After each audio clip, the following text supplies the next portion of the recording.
Well, hi everybody, this is Steve, D9 Games. Want to do our core mechanics number 2 video. The previous core mechanics number 1 had to do with the ease and difficulty, which I think is vital to our game, where this is regarding the Enlightened system too. Core mechanic number 2, I'm going to go over combat.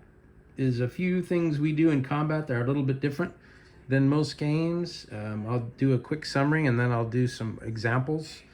But the 4 stages in general when you're in combat, as far as what you're up against or what kind of reaction you might need, is number 1 is the standard. So that's like a 1v1, or if two heroes are up against 2 foes, so it's 1v1, 1v1, and that's a standard roll. There's no ease, no difficulty. It's just regular or standard.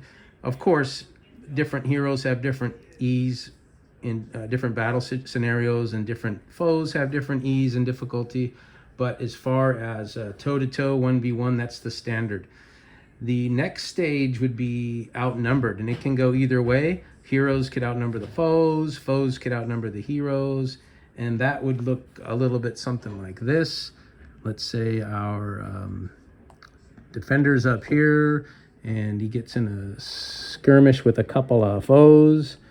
That would simply be what we would call 2v1. So 2 foes versus 1 hero. We call that outnumbered. So if you're outnumbered, you're basically, almost common sense, going to have 1 degree of difficulty defending against 2 foes versus defending against just 1 foe. And then, of course, the enemies will have ease because they're not necessarily flanking, but they're just simply 2v1 against the defender. Now, of course, the defender, when he's defending, has ease, so the outnumbering is going to balance. So the outnumbering washes with the ease on the defender, and so this would end up being a standard. The next stage, stage 3, is overwhelmed. Overwhelmed is going to look a little something like this. That would be if these guys shift around and 2 more come into battle. Now, this defender is completely surrounded, well, on 4 sides anyway. And of course, you know, with the Rubik's Cube shape, 9 boxes, it only takes 4 to be surrounded, but you could have even more. 4 or more, if it's on all sides, is called overwhelmed. So our guard is overwhelmed right here, which gives him 2 degrees of difficulty when defending against the foe's attack. If one of the foes bails out or dies, he goes back to outnumbered. So you have to be surrounded, or a version of, to be overwhelmed. Now, the final stage, the 4th stage, is not only surrounded, but with ranged attacks coming in. So you have ranged attacks coming in from arrows on top of being surrounded. The 4th and final stage is called, in our game, doomed. So if Bastion, our defender, is surrounded with arrows coming in, or ranged attacks coming in, or a mind attack, or as you can see, this gelatinous blob might start shooting off at Bastion, these little pupae guys. Now he is what we call doomed. Now, of course, you can tweak that. Let's say he's only outnumbered, so he's not surrounded. He's got some ranged attacks coming in. That can bump him from outnumbered to overwhelmed with the ranged attacks. Let's say, for example, he's knocked down prone and he's outnumbered. That could also be doomed, because the outnumbered goes up 1 notch to doomed. Actually, I'm sorry, the overwhelmed, or the outnumbered does go up to overwhelmed because he's prone, but he's not doomed unless he has some arrows coming in. So you can see how there's a lot of flexibility and a lot of dials you can turn there. This gelatinous blob in the middle, we're going to roll a timer die, and let's say in 3 rounds it starts getting aggravated because it's stuck in the rocks and shooting out these pupae at random. And with a D9, don't have one handy, don't know why, but with a D9 you roll it and it points to a certain direction, and that would be the direction this thing is aggravated, and it shoots these pupaes out. So maybe he hits Edward the priest, or he shoots one up to 40 feet and smacks Blake, our scout. And so you can see how that would be some more ranged attacks coming in. There's a couple of mages here, 1, 2. They could be doing some kind of magic or mind attacks.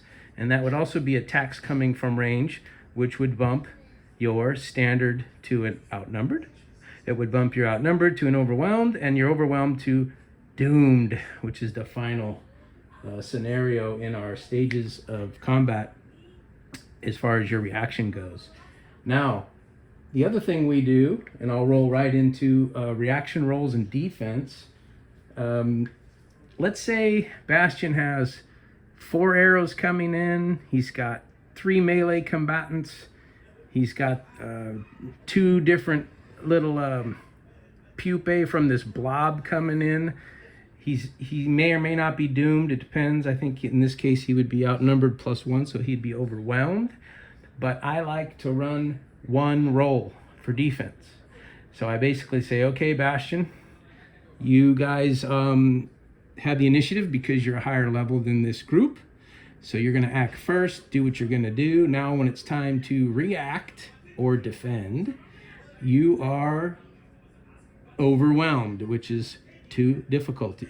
So on his defense, he's going to roll 2 difficulty, but he's going to take 1 away because he's a defender. He's simply going to roll 3 dice, drop the best, and see if he can beat his defense. Now, the more difficulty, the harder it is to beat your defense. And not only that, if you miss your roll by 5, 6, even 10, it's going to cause more attacks to hit. So when you get in a position and you really want to run a mob or what we call a massive battle, just do it and consider doing 1 roll.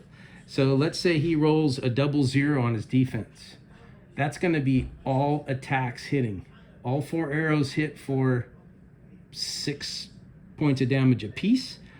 All 3 melee attacks land for 6 apiece. So that's 1, 2, 3, 4, 5, 6, 7 sixes. Now he happens to absorb 5 with his shield and his armor. So he's going to end up with 7 glancing blows, as we would call it. So he's going to lose 7 dice out of his health dice tray. That's the example on that. Let's say he rolls his defense. He only misses by 1. Only 1 attack lands. All the arrows miss. 1 melee hits, and he's able to defend the other 2. The reason I recommend in some cases, if it's easier and it makes sense for you, to defend with 1 roll is because you're reacting to a situation that is happening in about 1 or 2 seconds. All the arrows are coming in all at the same time. All the melees are getting jabbed at you all at the same time. How do you react to that? If you fail your roll, they could all land and you could pretty much get 1 shot. If you have a good roll and you succeed, you're able maybe to duck behind one of your foes, use your shield against the other melee combatant, and all the arrows come in and you're clear. That's just the way I would consider it. So 1 roll. Occasionally, you might have a second roll if you have maybe some mind magic coming in at you. Or maybe you say, you know what, I also want a coordination roll. So not only do you roll to defend as your reaction, but I'd also like you to make a coordination roll to see if you can dodge some of these pupae.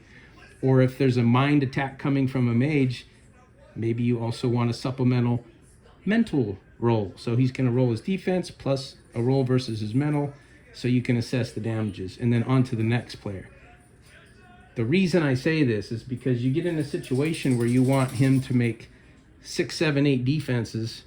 He's going to make 6, 7, 8 rolls, and that's going to give him way more action economy than the other players as far as enlightening, as far as table time, and it's just an option I would consider, and I actually really like it. I like a game that moves. I like a combat in under an hour. If it's big like this, maybe an hour and a half, but 3 and 4 hours, no, I don't prefer that. Anyway, you got your blob on a timer. He's going to shoot out D9 pupae every 1 to 3 rounds. And if, like I said, if you fail by a little, maybe only 1 hits. If you fail by a lot, more or even all attacks hit. So that's just how I would run it. It's simple, it's quick. You roll to act, you roll to react, out the door, done deal. So that is a quick video, but it's core mechanic number 2, where we're considering the 4 different stages of your combat situation. You're 1v1, you're outnumbered, you're overwhelmed, or you're doomed. Those are the stages, and each one adds a die of difficulty to your reaction or your defense. And then part 2, just to summarize, consider making 1 roll as your reaction, and in some cases a supplementary second roll if something else is going on mentally, or something you might have to dodge. Maybe you're on a boat and you need to see if you stay on your feet, where of course you remember one of the other videos where these lizard folk had sea legs and they were able to not have to roll at all versus that, or have ease. Either way you want to run it. So that's it. Consider that the 1 roll reaction and the 4 stages, which is definitely in the PDF: doomed, overwhelmed, outnumbered, and a standard or 1v1. All right, until next time, everybody. Peace.